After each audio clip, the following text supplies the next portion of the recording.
श्री राधे राधे। भक्तों,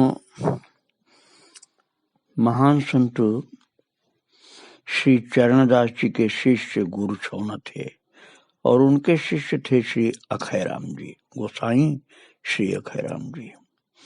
उन्हीं का चरित्र आप श्रवण कर रहे थे भक्तों। और आपने सुना था कि श्री वृंदावन धाम में जब वे आए गुरुदेव की आज्ञा प्राप्त करके, तो वृंदावन में श्री कृष्ण लीला स्थलियों के दर्शन करके अतीत की याद में अपने शुद्ध बुद्ध खो बैठे। इतना प्रेम विभोर हुए, इतने भाव हृदय में उनके भर गए कि दीवाने की तरह इधर उधर घूमने लगे, भाव विभोर अवस्था में, प्रेम में जैसे पागल से दिखलाई पड़ते थे। तो प्रभु को उनके ऊपर दया आई और उन्होंने अपनी बंशी की धुन सुना दी।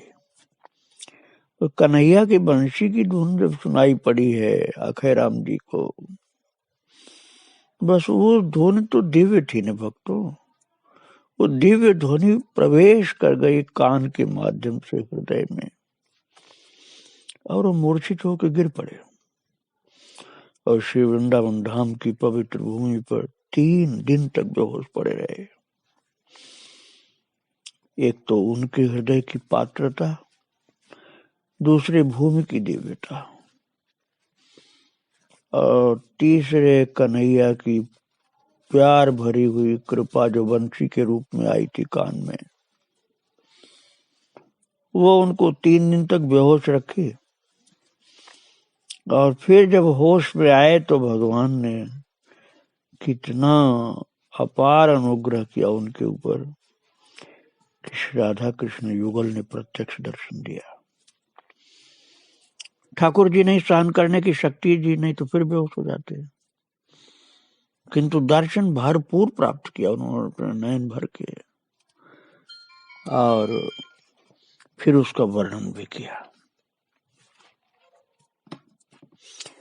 भक्तों, वो वर्णन करते हैं अखैराम जी, श्याम की शोभा लगत अति प्यारी, मोर मुकुट मकराकृत कुंडल अलकं घूंघर वारी, भ्रिकुट कमान बान वाके नैना चितवन अति अनियारी, मृदु मुस्कान प्राण हर ले तन की रहे न संहारी, पीतांबर कटिका छन काछे सोहत कुंज बिहारी, नख शिख भूषण सब विध सुंदर संग श्यामा सुकुमारी, ललित त्रिभंगी अधरन पे धरे मुरली बजत सुधारी, सुनि धुनि श्रवण विवश मन मोहे थिर चर आनंदकारी, गुरु छौना प्रभु कृपा कीनी दीनी प्रीत अपारी, अखैराम सखी नैन निरख के भई प्रेम मतवारी। भक्तों, अखैराम जी महाराज जो भगवान की सब झांकी पाए, कृपा पाए, उन सब के पीछे अपने गुरुदेव गुरु छौना जी महाराज की कृपा समझा उन्होंने। क्योंकि भक्त का स्वभाव होता है कि सारी उपलब्धियों के पीछे वो अपने गुरु की कृपा का ही दर्शन करता है, और इसीलिए वो अहंकार से बच जाता है। भक्तों, गुरु के प्रति कृतज्ञ होकर समर्पित रहता है। लिखते हैं कि श्री नंद नंदन ब्रज चंद्र सांवरो, मोहन मुरली वारोरी, घूंघर वाली अलकें झलकें सब सखियन को प्यारी री, पीतांबर कटिका छन सोहे सोहम नयन निहारी री। एकदम साफ लिख दिया उन्होंने कि सोहम नयन निहारी री, मैंने अपने नैनों से उनको देखा। अखैराम गुरु छौना ऊपर तन मन धन सब वारोरी। भक्तों, जब प्रभु का संकेत मिलता है तो भक्त अपने गुप्त से गुप्त भाव, बड़ी से बड़ी उपलब्धि सब प्रकट कर देता है, और जब तक ठाकुर जी रोकना चाहते हैं तब तक वो नहीं बताता है। अखयराम जी की महाराज अब सूरत अब खुल गई। योग की उच्च अवस्था में जब उनकी सूरत खुल गई तो अहरनिश नाम जप के साथ लीला स्फूर्त स्वतः होने लगी। खुशहाली भाई एक हुई है, उन्होंने लिखा कि गुरु छवना के शिष्य अखय रामा हरि सुमरत हैं आठों जामा। एक सिद्ध संत के रूप में अखयराम जी की ख्याति चारों ओर फैली थी वक्त, और बहुत से लोग उनसे दीक्षा लेकर साधन पथ पर लग गए। माचेड़ी जो अलवर में है, वहां के राव प्रताप सिंह जी के दीवान छाजूराम जी हल्दिया के तीनों पुत्र खुशहाली राम, दौलत राम, नंद राम और उनकी पुत्री परम भक्तिमती खुशहाली बाई ने सब ने दीक्षा ली उनसे। और अखयराम जी खुशहाली राम को लेकर दिल्ली अपने परम गुरुदेव श्री चरणदास जी महाराज के पास गए और उनके खुशहाली राम पर कृपा करने की प्रार्थना की। उन्होंने आशीर्वाद देते हुए कहा, तुम जयपुर जाओ और राजा तुम्हारे ऊपर शीघ्र कृपा करेंगे, क्योंकि राजा बहुत भक्त है। तुम्हें किसी उच्च पद पर नियुक्त करेंगे, तब तुम मुझे सूचित करना। मैं भी एक बार जयपुर जाकर गोविंद देव के दर्शन करूंगा। महाराज जी चरणदास जी ने कहा था।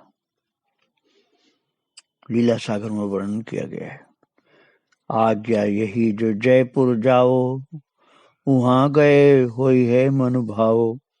खिदमत नृपति तुम्हें दे जब ही, हमको खबर भेजियो तब ही। हम हूँ एक बार जयपुर आही, गोविंद देव के दर्शन ताही। भक्तों, खुशहाली राम जी के जयपुर लौटने पर महाराजा सवाई प्रताप सिंह जी ने उन्हें अपना दीवान बना दिया। तब से खुशहाली राम जी के आग्रह पर अखयराम जी जयपुर में रहने लगे। खुशहाली राम जी ने जब महाराजा से चरणदास जी महाराज की महिमा का वर्णन किया, तब महाराजा के मन में उनके दर्शन की उत्कंठा जागी। उन्हें खुशहाली राम जी से पता चला कि उनके नाती शिष्य अखयराम जी जयपुर में रहते हैं और उनके माध्यम से चरणदास जी को जयपुर बुलाया जा सकता है। तब महाराजा ने अखयराम जी को बुलवाया और उनके दर्शन करके बहुत प्रभावित हुए और उन्हें एक और 201 स्वर्ण मुद्राएं भेंट की और सदा जयपुर में ही रहने की प्रार्थना की। गुरु भक्ति प्रकाश ग्रंथ में ऐसा वर्णन है भक्तों। राव खुशहाली राम तुरत ही तिनको लाए, राजा कीनो भाव बहुत ही हित सो बैठाए। देख अधिक प्रसन्न हूँ दीनो एक जो गाँव ही, जयपुर सदा विराजिए जाओ न दूजी ठाव ही। राजा ने खुद प्रार्थना किया, इतनी प्रॉपर्टी देने के बाद सारी सुविधा कर दिया राजा ने। भक्तों, राजा बहुत भक्त था। राजा ने अखयराम जी से चरणदास जी महाराज को जयपुर बुलाने की प्रार्थना की। अखयराम जी के पत्र के साथ महाराजा के आमंत्रण पर चरणदास जी महाराज जयपुर पधारे संवत 1839 में, और महाराजा ने उनका यथोचित आदर सत्कार किया। उन्हें कई गांव, हाथी, घोड़े, पालकी आदि भेंट करना चाहा, पर चरणदास जी ने उनके बहुत आग्रह करने पर केवल एक गांव और 21 मोहरें स्वीकार की। वो गांव और मोहरें भी उन्होंने अखयराम को ही दे दिया और अखयराम जी का वैभव बहुत बढ़ गया इस तरह। तो उन्होंने इसका प्रयोग मंदिरों का निर्माण करने में किया। उन्होंने जयपुर के एक बिहारी जी का मंदिर है, वहां उनके विशाल मंदिर और वृंदावन में चैन बिहारी के मंदिर समेत विभिन्न स्थानों पर 8 मंदिरों का निर्माण किया। और महाराजा प्रताप सिंह ने चैन बिहारी की सेवा परिचर्या के लिए एक पट्टा लिख दिया। भक्तों, चैन बिहारी का मंदिर उधर तटीय स्थान के निकट में पड़ता है। वो राजा ने सब व्यवस्था की वृंदावन धाम में जो है। और अखय राम जी महाराज श्री धाम पधारे और उनकी समाधि जयपुर के परकोटे के भीतर है। ये भी एक आश्चर्य की बात है भक्तों, क्योंकि जयपुर बसाने वाले राजा सवाई जय सिंह ने ये नियम बना दिया था कि नगर के भीतर न किसी की दाह क्रिया की जाएगी और न किसी को समाधि दी जाएगी। तब से आज तक राजा रानियों तक का संस्कार नगर के परकोटे के बाहर होता है और वहीं उनके स्मारक भी बने हुए हैं। केवल अखय राम जी की समाधि आज भी परकोटे के भीतर है और लोग उसकी पूजा करते हैं समाधि की, और उस पर मनौतियां भी मानते हैं। अखय राम जी की समाधि के जयपुर के परकोटे के भीतर होने के विषय में भक्तों एक कथा लोग बताते हैं वहां की, कि महाराजा सवाई प्रताप सिंह के शासन काल में जयपुर के परकोटे के बाहर श्मशान के निकट मौलाना खुदा रशीद नाम के सूफी संत रहते थे और उनका भी जयपुर दरबार में बड़ा सम्मान था। तो वे अखय राम जी के मित्र थे और अक्सर सत्संग के लिए उनके पास जाया करते थे। एक बार उन्होंने हंसी में अखय राम जी से कहा, अब आप भी परकोटे के बाहर आ जाइए ना। हंसी में अखय राम जी से कहा कि आप भी परकोटे के बाहर आ जाइए ना, तो आखिर एक दिन तो वहां आना ही है। तो अखय राम जी ने हंसी में उत्तर दिया, मैं कभी भी कहीं नहीं जाऊंगा, यहीं रहूंगा। हंसी में कहा था उन्होंने, अखय राम जी ने। और कहते हैं कि बात हंसी में कही गई थी पर हंसी की नहीं थी। अखय राम जी ने सचमुच समाधि वहीं लेने का निश्चय कर लिया था और अंत समय उन्होंने योग विधि से दशम द्वार से शरीर छोड़ा और शरीर छोड़ने के पूर्व पृथ्वी तत्व धारण कर लिया। और इसीलिए सेवकगण जब विमान सजा करके राज्य के नियमानुसार उनके शरीर को परकोटे के बाहर ले जाने की चेष्टा करने लगे, तो महाराज वो बहुत कोशिश करने पर भी टस से मस नहीं हुआ शरीर उनका। और उसका कारण था, कारण यही था कि वो योग उन्होंने पृथ्वी तत्व शरीर छोड़ने के पहले ही पृथ्वी तत्व धारण कर लिया। ये योग की उच्च बातें हैं भक्तों, ये तत्व वाली बातें अभी भी जो महान उच्च कोटि के योगी होते हैं उन लोगों के पास है। और मुझे दो ऐसे भक्तों की जानकारी है जो पंचभूत जिनका सिद्ध है। तो ऐसे ही पंचभूत की सिद्धि थी इनको। और महाराज जी जब पृथ्वी तत्व उन्होंने धारण कर लिया तो वो शरीर उठा ही नहीं। कितनी कोशिश, बड़े बड़े सैनिक और बड़े बड़े बलवान लोग लगे, लेकिन शरीर टस से मस नहीं हुआ, जमीन पर रही, जमीन से हिला ही नहीं। तो राज्य को सूचना भेजी गई, वहां से मदद आई, बहुत लोग आए, वो भी कुछ न कर सके। यहाँ तक कि महाराज हाथी से शरीर को खिंचवाने की चेष्टा की गई, क्योंकि शरीर को, किसी का शरीर जो जयपुर की बाउंड्री के अंदर नहीं जलाया जाता था, न गाड़ा जाता था। तो राजा ने कहा कि नहीं, ये नियम हम बिगाड़ेंगे नहीं, हाथी को कहो हाथी उठावे। हाथी खूब चिल्लाता रहा, उठाने की कोशिश की, लेकिन उठा ही नहीं पाया शरीर को। अंत में हार करके महाराज क्या करें, राजा एक संत की शक्ति ऐसी प्रकट हो गई थी ना पृथ्वी तत्व धारण कर लिया तो पृथ्वी की तरह से शरीर भारी हो गया। जैसे धरती मैया को नहीं कोई उठा सकता, ऐसे धरती की तरह उनका शरीर हो गया, हाथी भी नहीं उठा पाया। तो हार करके महाराजा प्रताप सिंह जी को वहीं उनका दाह संस्कार करना पड़ा।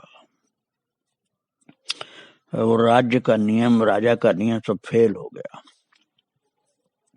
क्योंकि शरीर किसी तरह से आदमियों के लगने से नहीं उठा, हाथी से नहीं उठा, सब हार गए कि शरीर तो उसी ने, तो समझ गए संत की शक्ति है। उन्होंने पहले ही कह दिया था कि मैं बाउंड्री के बाहर कभी नहीं जाऊंगा, और मरने के बाद भी शरीर नहीं हटाया जा सका। तो दाह संस्कार वहीं किया गया, जयपुर की उस बाउंड्री के भीतर, और फिर राजा की आज्ञा से समाधि भी वहीं बनानी पड़ी। और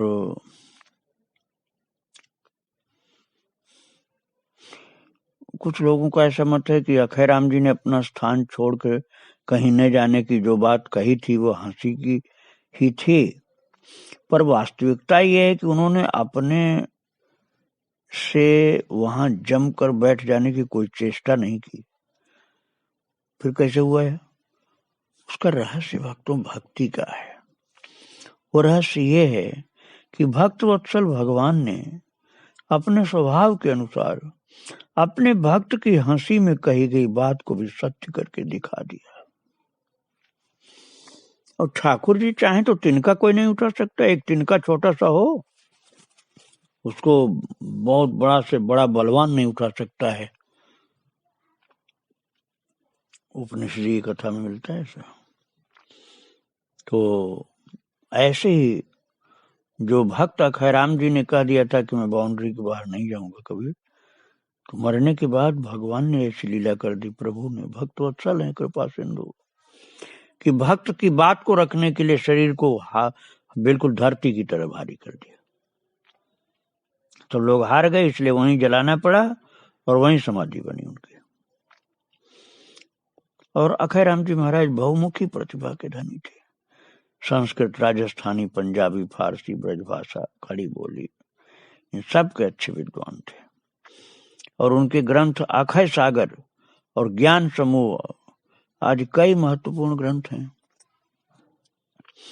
अखैराम जी के छोटे भाई बेगम दास भी गुरु छौना जी के शिष्य थे, और उनके विवाह की तैयारी हो रही थी। तभी वे बड़े भाई का पदानुसरण कर घर से निकल पड़े।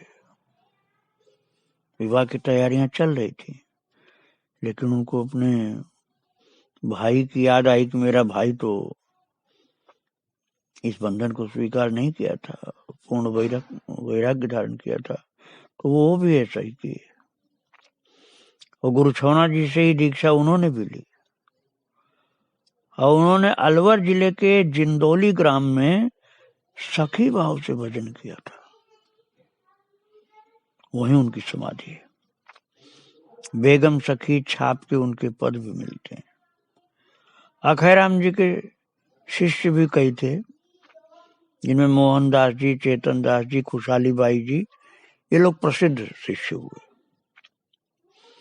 और चेतन दास जी ने महाराजा सवाई प्रताप सिंह जी की चुनौती पर 6 महीने जयपुर में गुफा में बंद रहकर अपने योग बल का परिचय दिया था। 6 महीने गुफा से ही नहीं निकले, क्योंकि राजा के दिमाग में हट की बात आ गई थी कि आप योगी हैं तो आप दिखाइए, 6 महीने तक गुफा से बाहर नहीं निकलिए और आपके लिए कोई व्यवस्था नहीं की जाएगी। तो महाराज वो 6 महीने गुफा में रह गए, चेतन दास जी। और ये चेतन दास जी अखैराम जी के शिष्य थे। उसके बाद वे जयपुर छोड़ करके हिमाचल चले गए थे, और चेतन दास जी की समाधि वहां पर है। तो भक्तों ऐसे ऐसे महान शिष्य भी थे अखैराम जी के, और ऐसे चरणदास जी के शिष्य, गुरु छौना के शिष्य अखैराम जी के चरणों में, और इन सब महापुरुषों के चरणों में बारंबार प्रणाम। श्री राधे राधे, जय श्री राधे।